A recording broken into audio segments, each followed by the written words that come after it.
성경 몽도하겠습니다. 요한계시록 7장입니다. 우리 9절부터 17절까지 말씀입니다. 9절의 말씀부터 함께 합독하시겠습니다.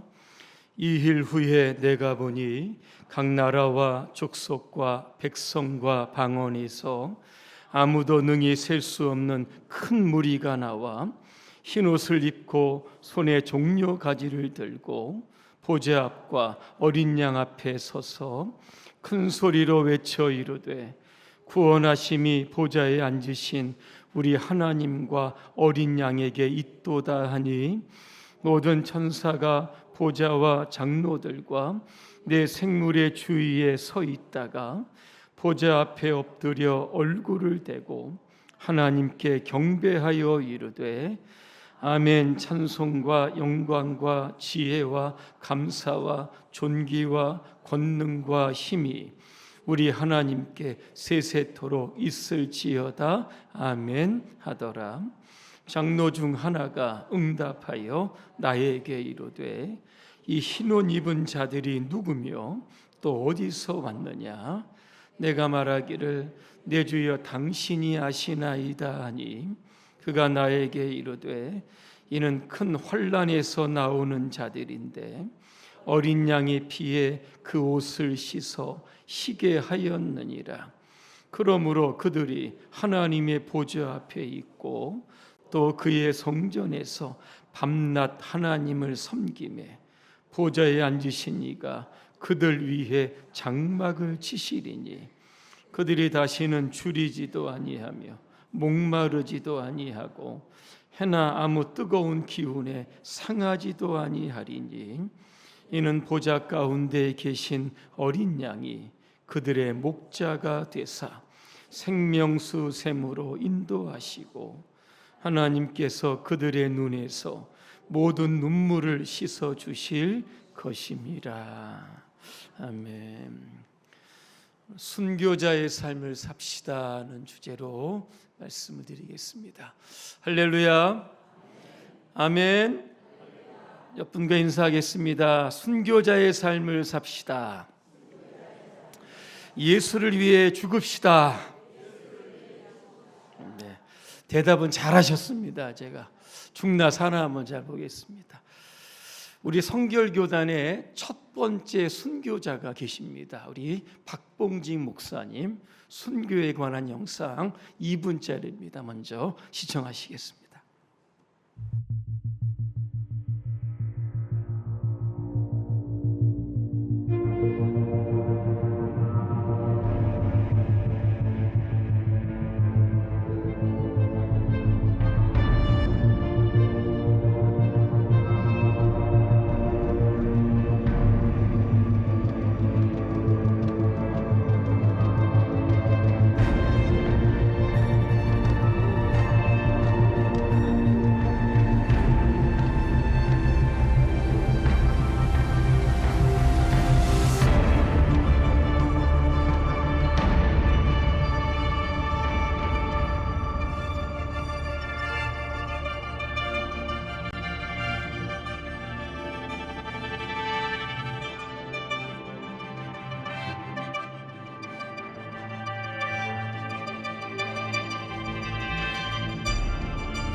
우리 교단의 그 초교파 목사님 가운데 이성복 목사님을 아마 기억을 하실 겁니다. 이분이 우리 박 목사님의 순교 소식을 듣고 이제 그를 가시밭의 백화파 이렇게 비유하면서 노래를 하나 짓게 됩니다. 여러분 잘 아시는 동남풍아 불어라 서북풍아 불어라 가시밭의 백화파 예수 향기 날리니 할렐루야 아멘. 여러분 다 아시죠? 우리 박봉진 목사님은 우리 성결교회 작은 거인이십니다. 순교자시죠. 지금까지 우리의 삶과 신앙에 오늘도 살아 여러분 있습니다. 오늘 교단이 정한 순교자 기념주일입니다. 우리 교단은 1907년입니다. 동양 선교의 복음 전도관이라고 하는 그러한 타이틀 그죠? 걸고 시작을 하게 됩니다. 중생, 성결, 신유, 재림의 복음으로 열심히 전도하며 지금까지 오늘 달려왔습니다. 일제 강점기를 거치면서 수많은 목회자와 성도들이 순교하게 됩니다. 순교의 이유는 신사참배입니다. 당시 한국교회는 일본이 신사참배를 강요할 때 회의를 하죠. 신사참배가 국가의례냐 종교의례냐 그죠? 결국 이것은 국가의례다 이렇게 하면서 대부분의 한국교회가 그죠? 신사참배를 했던 겁니다. 천주교에서 가장 먼저 시작을 했고 장로교, 감리교 이런 순으로 하게 여러분 되었다는 겁니다. 하지만 오늘 박봉진 목사님은 그죠? 신사참배는 우상 숭배다. 확고한 신념으로 차라리 믿음의 변절자가 되기보다는 떳떳하게 담대한 신앙으로 내가 죽음을 택하겠다. 그래서 그는 순교자가 여러분 되었다라고 하는 겁니다. 우리 순교가 무엇일까 제가 사전적인 정의를 이렇게 한번 찾아봤습니다. 순교는 종교적 신념을 위해 기꺼이 자기 목숨을 바친다 이런 뜻을 담고 있습니다. 이 순자에는 두 가지의 뜻이 있습니다. 따라 죽을 순자입니다. 또 하나는 목숨을 바친다. 여의 때도 여러분 순자입니다. 나라를 위해서 목숨을 바친 사람 뭐라고 부르죠? 순국자 이렇게 부릅니다. 어떤 조직을 위해서 열심히 일하다가 순교한 사람 누구라고 부르죠? 순직자 이렇게 부르는 겁니다. 이 순자라고 하는 것을 한자 문화권에서 굉장히 거룩하고 고상한 의미로 사용되었던 겁니다. 이 순교의 헬라의 원어를 보니까 마루투스 이렇게 되어 있습니다. 뜻이 뭐냐? 증인이라고 하는 뜻입니다. 순교자는 증인입니다. 박해와 고난과 죽음을 무릅쓰고 예수님을 증거하다가 결국 피 흘려 죽은 사람들, 이런 사람들이 바로 여러분 순교자입니다. 요한복음 2장에 보니까 버가모 교회에 한 순교자가 등장합니다. 바로 안디바입니다. 예수님 안디바를 소개를 하면서 이렇게 시작합니다. 내 충성된 증인 안디바가 이렇게 되어 있습니다. 그렇죠? 충성된 증인, 즉 순교자가 되었다는 겁니다. 사탄이 사는 곳에서 죽임을 당할 때에도 나를 믿는 믿음을 저버리지 아니했다 그랬습니다. 이 버가모가 있는 도시는 사탄의 도시입니다. 수많은 이방 신전들이 있고 로마 황제를 이제 숭배하는 그러한 여러분 도시였다는 겁니다. 그런데 안디바라고 하는 뜻을 보니까 예수 외에 모든 것, 모든 사람을 대항하고 거부하고 대적한다 이런 뜻이 있었던 겁니다. 나는 오직 예수님께만 절하는 사람이지 예수 외에 그 어느 곳에도 내가 절하지 않겠다. 그죠? 이런 정신을 가지고 그는 순교자가 되었다라고 하는 겁니다. 초대교회 순교자와 관련해서 세 가지의 용어를 조금 구별해 사용했다고 합니다. 첫째는 순교자죠. 예수를 위해서 죽었던 사람. 또 하나는 고백자라고 합니다.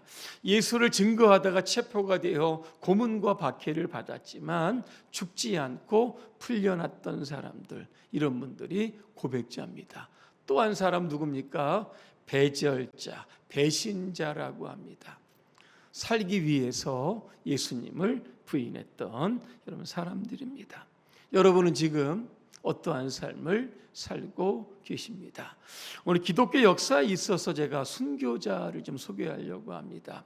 제가 수요일에 설교도 했는데 사도행전 7장에 보니까 스데반 집사가 나옵니다. 역사적으로 볼 때 평신도로 처음 순교한 분이 바로 여러분 이분입니다. 순교 직전에 하늘을 봅니다. 하늘이 열리죠. 하나님 보좌 우편에 예수님이 서 계신 것을 보게 됩니다. 그래서 죽음 직전 자신을 향해 돌을 던지는 사람들을 향해서 용서의 기도를 하고 결국 그는 이 땅의 삶을 마감하게 됩니다. 스데반의 순교 직후에 예루살렘에 큰 박해가 일어나죠.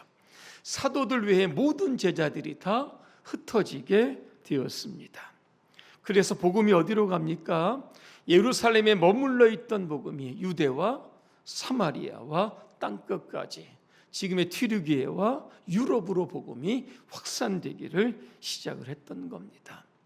스데반의 순교는 결국 초대교회를 든든하게 지키는, 또 복음이 확산되어지는 원동력이 되었다는 겁니다. 그래서 초대교회 교부의 또 터툴리아는 이런 이야기를 합니다. 순교자의 피는 교회의 씨앗이다, 이렇게 이야기를 합니다.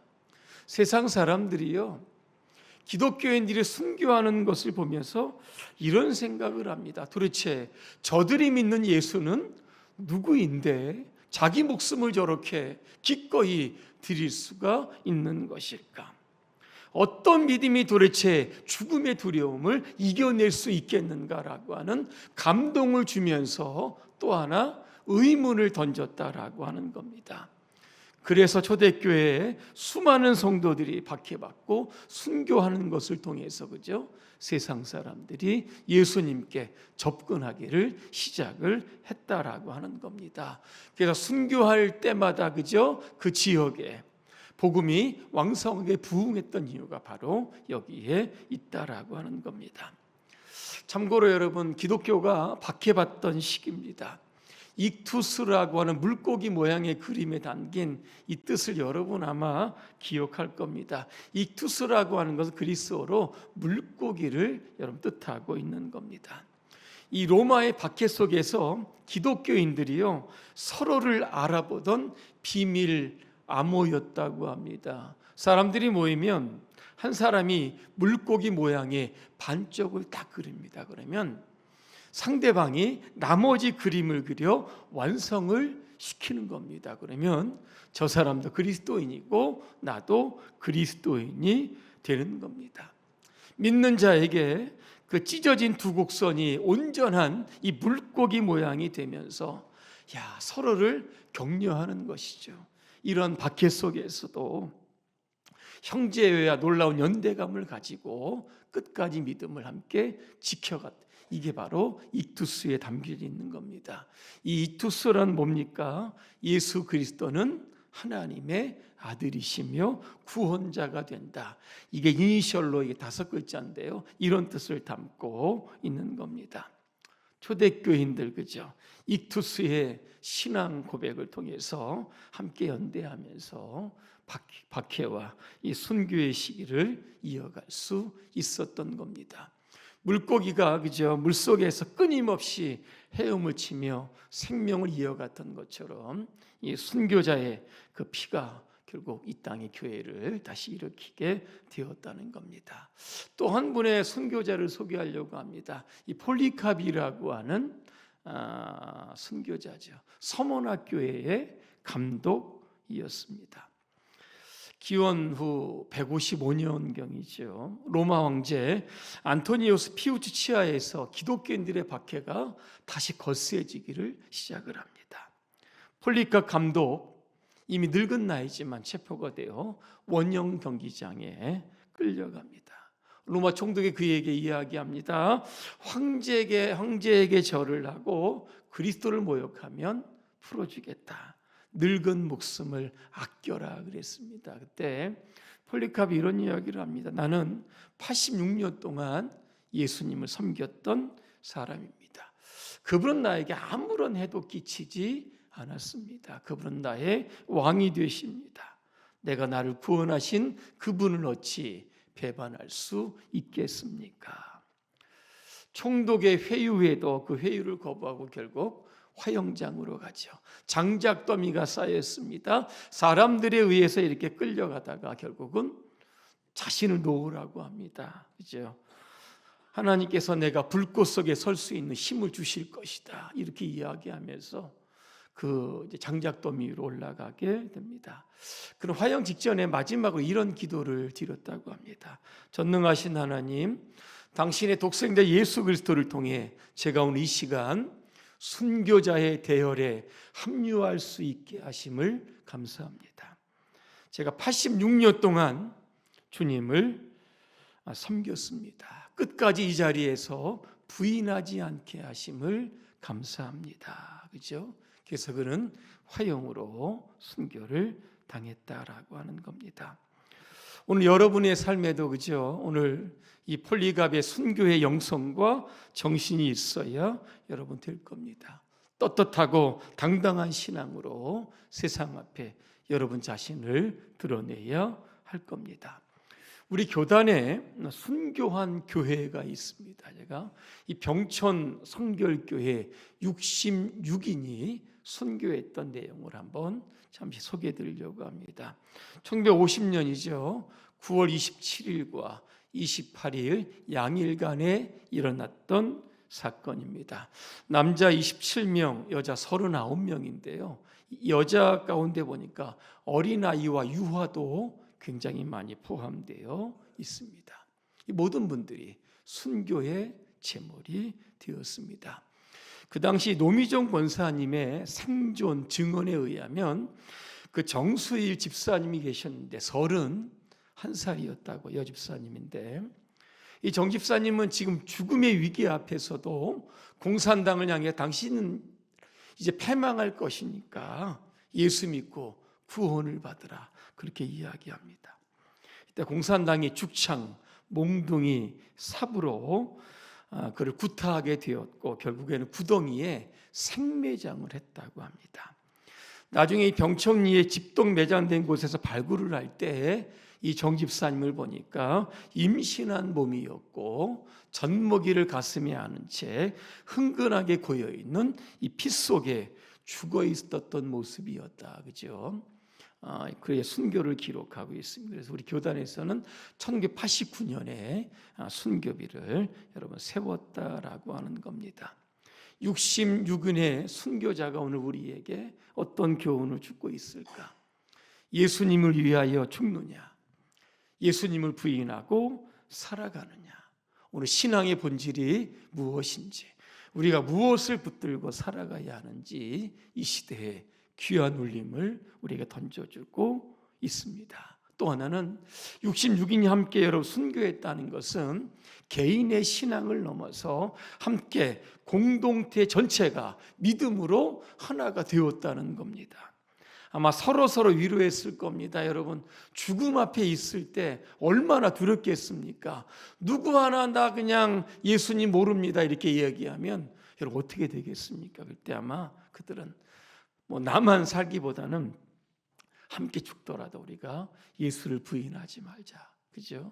이런 공동체, 신앙의 연대감을 통해서 끝까지 순교 자리에 있게 되었다라고 하는 겁니다. 오늘도 저와 여러분들 오직 예수 그리스도만을 붙들고 오늘 66인의 순교자들 찾아 오직 예수를 위해 살아가는 저와 여러분 되기를 간절히 축복합니다. 오늘 말씀해 보니까 사도 요한이 반모섬에서 이 순교자들에 대한 환상을 보면서 기록한 오늘 말씀입니다. 9절에 보니까 아무도 능히 셀 수 없는 큰 무리가 있다 그랬습니다. 이들이 누구일까? 14절에 보니까 큰 환난에서 나왔다 그랬습니다. 결국 순교자들입니다.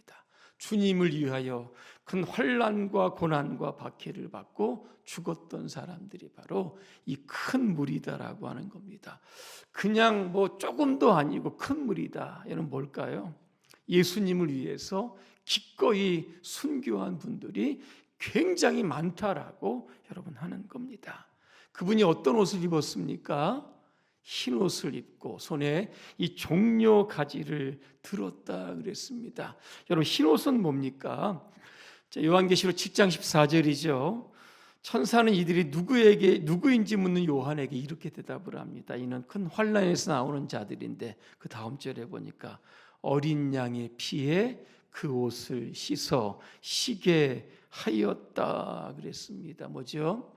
예수님의 보혈의 피고 죄가 씻겨지고 정결하게 되었던 사람들, 바로 이들이 여러분 순교자죠. 그로 인하 이들은 주님 앞에 설 자격을 갖게 되었다는 겁니다. 또한 흰 옷은요, 하나님 나라에 들어갈 때 입는 옷입니다. 세마포 기억을 하시죠? 천국에 들어갈 때 우리가 세마포를 입고 들어가야 하는 여러분 의복인데, 이게 바로 신색이다라고 하는 겁니다. 예수 믿고 구원받은 사람들은 이 땅에 흰옷을 입고 다니는 사람들이죠. 곧 세마포는 성도들의 의로운 행실을 말하고 있는 겁니다. 주님 나라에 우리가 도착할 때까지, 그죠? 이 땅에서 흰옷을 입고 거룩하고 의롭게 살아가야 우리가 순교자의 대열에 합류할 수 있게 되는 겁니다. 자, 그들의 손에 뭐가 들렸습니까? 종려 가지를 들고 있었다, 그렇게 말씀합니다. 예수님께 예루살렘 입성하실 때, 그죠? 나귀 새끼를 타고 입성하십니다. 그때 사람들이 손에 뭘 들었습니까? 종려나무 가지를 들고 힘차게 흔들었습니다. 호산나 호산나를 외쳤습니다.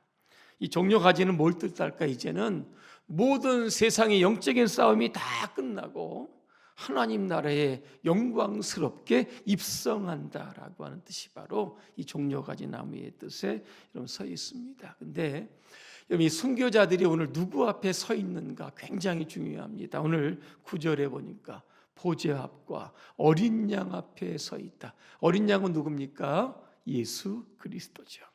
이들은 세상에서요, 이단이라고 하는 취급을 받았습니다. 그죠? 그리고 불의한 심판을 통해서 사형을 언도받은 사람들, 이분들이 바로 여러 순교자들입니다. 근데 이분들이 지금 하나님과 예수님 앞에 서 있게 됩니다. 무엇을 의미하고 있습니까? 그들의 죽음이 바로 거룩한 죽음이었고 예수를 위한 죽음이었다. 그들의 죽음을 칭찬하시기 위해서 지금 그들을 그 앞에 세운 겁니다. 이 순교자의 무리가 주님을 향해서 10절에 찬양합니다. 구원하심이 보좌에 앉으신 하나님과 어린 양께 있도다 그랬습니다. 자신들을 죄에서 구원하시고 예수를 위하여 순교하게 하시고 이제는 천국에서 살게 해주시는 그 하나님의 은혜를 생각을 하면서 오늘 힘있게 하나님을 찬송하고 있다는 겁니다. 이런 순교자들에게 하나님은요, 축복의 보상을 해주십니다. 오늘 몇 가지가 나오는데, 첫째는 하나님이 그들 위에 장막을 치신다 그랬습니다. 세상에 살 때는, 그죠, 고난과 환난으로 이리저리 막 쫓겨다니고 막 굴 속에 막 숨어져 있고 먹지도 못하고 자지도 못하는 그러한 삶을 여러분 살았다라고 하는 겁니다. 그런데 오늘 천국에 가니까 하나님께서 축복의 장막을 딱 펼쳐 그들을 보호해 주시는 겁니다. 또 하나 완전한 만족을 주십니다. 16절에 보니까 다시는 줄이지도 아니하고 목마르지도 아니한다. 박해를 피해 다닐 때, 그죠, 얼마나 힘들고 배가 고팠겠습니까? 근데 오늘 주님 안에서 그들에게 완전한 만족을 주십니다. 세 번째, 고통 없는 삶을 살게 하십니다. 16절에 보니까 해가 나옵니다. 뜨거운 기운이 나오죠. 뭘 뜻하는 겁니까? 고난과 박해죠. 천국에서 이 모든 것들이 여러분 없습니다. 이제 편안하게 안식하는 삶을 살게 해주신다. 네 번째 보니까 어린 양의 돌보심을 받습니다. 예수님이요 목자가 되어주셔서 천국의 삶을 살게 하신다. 다섯 번째입니다. 영원한 위로를 받게 되는 겁니다. 하나님께서 그들의 눈에서 모든 눈물을 씻어 주신다 그랬습니다. 세상에 살 때 그죠? 사람들에게 참 바보 같다 그죠? 예수 모른다고 하면 그냥 살 텐데 그거 한마디 못해 가서 죽어가는 사람들만 굉장히 손가락질했을 겁니다. 그러나 하나님은 그들의 순교를 가장 귀하게 보시고 모든 눈물을 다 닦아주시고 위로하고 격려해 주시는 겁니다. 자, 그러면 우리가 이 땅에서 어떻게 삶의 순교자로 살 수 있을까? 세상과 여러분 영적인 싸움을 여러분 계속하는 것이 바로 순교자로 살아가는 겁니다. 요즘 세상은 훨씬 교묘하게 그죠? 우리에게 강력하게 여러분 도전장을 던지고 있습니다. 뭡니까? 물질주의죠, 쾌락주의죠, 이기주의죠, 상대주의죠. 우리의 믿음을 진리에서 벗어나게 하는 시도들이 굉장히 많이 있다라고 하는 겁니다. 시대의 사상, 가치관, 시류를 따라가지 않은 것, 이게 바로 순교자입니다. 로마서 12장 1절입니다. 너희 몸을 하나님이 기뻐하시는 거룩한 산 제물로 드려라. 구약에서 제물 드릴 때는 반드시 죽여서 드립니다. 번제로 드립니다. 그런데 신약에 와서는 산제물로 드리라. 어떤 뜻이겠습니까? 살아있는 순교자가 되라는 겁니다. 피 흘리기까지 우리의 신앙을 배반하게 만드는 그러한 세상의 어떤 영적인 흐름과 싸워서 반드시 승리자가 되라, 그렇게 말씀하고 있습니다. 삶의 순교자로 산다는 것은 이 땅에서 우리가 담대한 용기를 가지고 살아가는 겁니다. 세상과 자꾸 우리가 부딪히게 되면 사람들이 뭐라고 이야기합니까? 왕따라고 이야기합니다. 그죠? 처세술이 없다고 이야기하고 우리 비난하고 외면할 겁니다. 그럼에도 불구하고 우리는 나는 크리스찬이다. 그죠? 만방에 우리 자신의 정체성을 공개하면서 담대하게 믿음으로 거부할 것은 거부하며 살아가는 것. 이게 바로 여러분 순교자입니다. 마지막 세 번째는요, 희생과 헌신의 삶입니다. 순교자에게 남은 것은 아무것도 없죠. 예수를 위해서 자신의 목숨까지도 드렸던 사람들입니다. 우리가 이 땅에 순교자로 살아가는 것, 하나님께서 우리에게 주신 수많은 시간도 있고 여러분 재능도 있고 물질도 있습니다. 하나님의 나라를 위해서 우리가 멋지게 사용하는 것, 이게 바로 순교자의 삶입니다. 오늘 아까 박장로님 기도하셨지만 우리가 이렇게 순교자의 삶을 살아가는 것, 이게 영적 유산이 되고 다음 세대에 그죠? 이거를 넘겨주게 되면 다음 세대도 여러분의 그 삶을 본받아 우리 교회가 앞으로 주님 오실 때까지 든든하게 서가게 될 줄로 믿습니다. 여러분 순교자의 삶 쉽지 않습니다. 그래도 우리가 살아야 하나님 앞에 섰을 때 부끄럽지 않게 될 줄로 믿습니다. 기도하겠습니다. 은혜로우신 하나님, 오늘은 순교자 기념 주일입니다. 우리 모두 순교자의 삶을 살게 하여 주시옵소서. 십자가를 외면하지 않게 하시고 자기를 부인하고 십자가에 나타난 예수 그리스도의 사랑, 구원의 이 메시지를 세상을 향해서 힘있게 전할 수 있도록 도와주시옵소서. 예수님의 이름으로 기도합니다. 아멘.